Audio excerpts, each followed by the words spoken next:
বাংলাদেশে যারা আহলে হাদিস তাদেরকে আপনি বাতিল বলছেন, আলহামদুলিল্লাহ আপনার কথাটাকে আমি শুনলাম, এবং তারা বাতিল কেন তার তিনটা কারণ বলেন। আমি আজকে পড়াশোনা করি 15 বছর, ঠিক আছে? 15 বছর, আমি এখন হাদিস ভালো করে বুঝি না।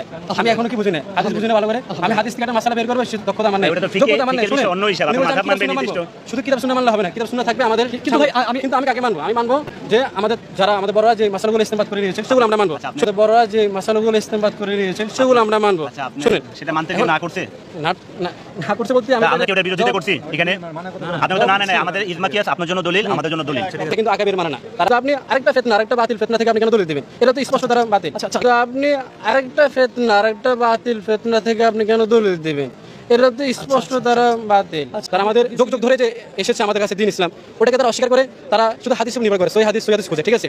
এখন এটা করার কারণে আপনারা দেখবেন ওই হাদিসগুলোর এখন প্রেক্ষাপট কিন্তু এক না, কিন্তু ওই হাদিসগুলোর এখন প্রেক্ষাপট কিন্তু এক না, কিন্তু যুগ পরিবর্তন হয়েছে, যুগ পরিবর্তন হয়েছে।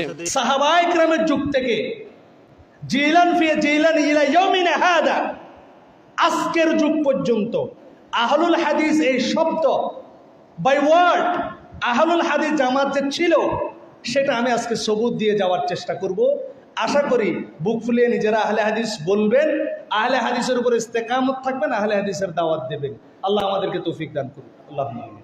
সুনানুত তিরমিজির 2229 নম্বর হাদিস, তারা সবাই হাদিসটা জানেন। চিরদিন আমার উম্মতের মধ্যে একটা দল হকের উপরে ইস্তেকামত থাকবে। তায়েফা মানসুরা বলা হয়েছে, ফেরকাতুন নাজিয়া বলা হয়েছে বিভিন্ন হাদিসের মধ্যে। লা ইয়াদুররুহুম মান খালাফাহুম, এক রাওয়ায়াতে এসেছে, আর এক রাওয়ায়াতে মান খাযালাহুম, যারা তাদের বিরোধিতা করবে, যারা তাদের বিরুদ্ধে ষড়যন্ত্র করবে, তারা তাদের কোনো ক্ষতি করতে পারবে না। এখন প্রশ্ন হচ্ছে, তায়েফা মানসুরা, ফেরকায়ে নাজিয়া, এ মুক্তিপ্রাপ্ত দল কারা? ইমাম তিরমিজি রাহিমাহুল্লাহ এই হাদিসের হাসিয়া ব্যাখ্যার মধ্যে বলছেন, আমি আমার উস্তাদ ইমাম বুখারী মুহাম্মদ বিন ইসমাইলকে বলতে শুনেছি।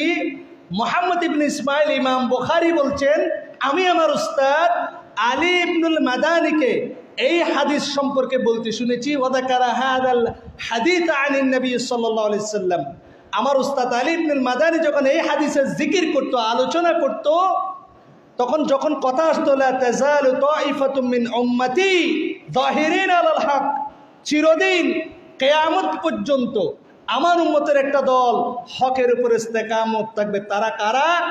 ক্বালা আলী ইবনুল মাদানী, আমার উস্তাদ ইমাম বুখারী বলছেন, আমার উস্তাদ আলী ইবনুল মাদানী বলতেন, হুম আহলুল হাদিস, তারা হচ্ছে আহলে হাদিস। সুবহানাল্লাহ। শরফ আসহাবুল হাদিসের মধ্যে আরো ক্লিয়ার এসেছে, আলী ইবনুল মাদানী বলছে, হুম আহলুল হাদিস আল্লাযীনা ইয়াতাআহাদুনা মাযাহিবার রাসূল ওয়া ইয়াযুব্বুনা আনিল ইলম, তারা হচ্ছে আহলুল হাদিস যারা মুহাম্মদুর রাসূলুল্লাহ সাল্লাল্লাহু আলাইহি ওয়াসাল্লামের শরীয়তকে ধারণ করে এবং তাদের ইলম কোরআন ও বিশুদ্ধ হাদিসের পক্ষে, বিদাতীদের বিপক্ষে প্রতিরোধ গড়ে তোলে। সুবহানাল্লাহ। ওয়ালাউলাহুম, তারা যদি না থাকতো, লাম নাজিদ আনিল মু'তাজিলাতি ওয়াল জাহমিয়াতি ওয়ার রাফিদাতি ওয়াল আহলিল ইরজাই ওয়ার রাই সুনান শাইআন মিনাস সুনান, এই আহলুল হাদিস যদি জামাত না থাকতো, তাহলে মুসলমানদের মধ্যে যারা মুতাজিলা, যারা জাবারিয়া, যারা মুরজিয়া, যারা আহলুর রায়, বর্তমানে আমরা যাদেরকে হানাফি বলি, আলী ইবনুল মাদানী বলছে, তাদের কাছ থেকে আমরা সুন্নতের কোনো কিছু আশা করতে পারি না। ইমাম বুখারীর উস্তাদ বলছেন, লাকাদ জাআলা রাব্বুল আলামিন আত-তাইফাতাল মানসুরাতা হুরাসাদ-দ্বীন, আল্লাহ সুবহানাহু ওয়া তাআলা এই মুক্তিপ্রাপ্ত দলকে দ্বীনের পাহারাদার হিসেবে নিযুক্ত করেছেন। সুবহানাল্লাহ। ওয়াসারাফা আনহুম কাইদাল মুআনিদিনা লিতামাসসুকিহিম বিশরহিম মাতিন ওয়া ইত্তিবাইহিম আথারিস সাহাবাতি ওয়াত তাবিঈন, কোরআন ও বিশুদ্ধ হাদিসের শরীয়তকে মজবুতভাবে ধারণ করার কারণে, সাহাবায়ে কেরাম এবং তাবিঈনদের একনিষ্ঠ অনুসারী হওয়ার কারণে আল্লাহ সুবহানাহু ওয়া তাআলা তাদেরকে সমস্ত ষড়যন্ত্রকারীদের ষড়যন্ত্র থেকে হেফাজত করেছেন। সুবহানাল্লাহ। উলাইকা হিজবুল্লাহ, এই আহলুল হাদিসরা হচ্ছে আল্লাহর দল।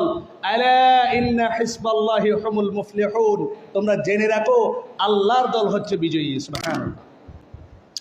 সম্মানিত উপস্থিতি, তাহলে এই আয়াতের মধ্যে আমি একদম শুরু থেকে নিজেদের বানানো কোনো, নিজেদের আলেমদের কোনো বক্তব্য দিইনি। ইমাম বুখারীর উস্তাদ আলী ইবনুল মাদানী আহলুল হাদিসদের মর্যাদা বর্ণনা করতে গিয়ে এই কথাগুলো বলেছেন। এই হাদিসের ব্যাখ্যায় ইমাম আহমদ ইবনে হাম্বল এবং কাজী ইয়াস রাহিমাহুল্লাহ বলছেন, ইল্লাম ইয়াকুনু আসহাবাল হাদিস ফালা আদরি মানহুম। এ তায়েফা মানসুরা যদি আহলে হাদিসরা না হয় তাহলে আমি জানি না এরা কারা। এবার কাজী ইয়াস রাহিমাহুল্লাহ এই ইমাম আহমদ ইবনে হাম্বলের এই কথার ব্যাখ্যা করছেন, আরাদা আহমাদু আহলাস সুন্নাতা ওয়া মান ইয়াতাকিদু মাযহাব আহলিল হাদিস।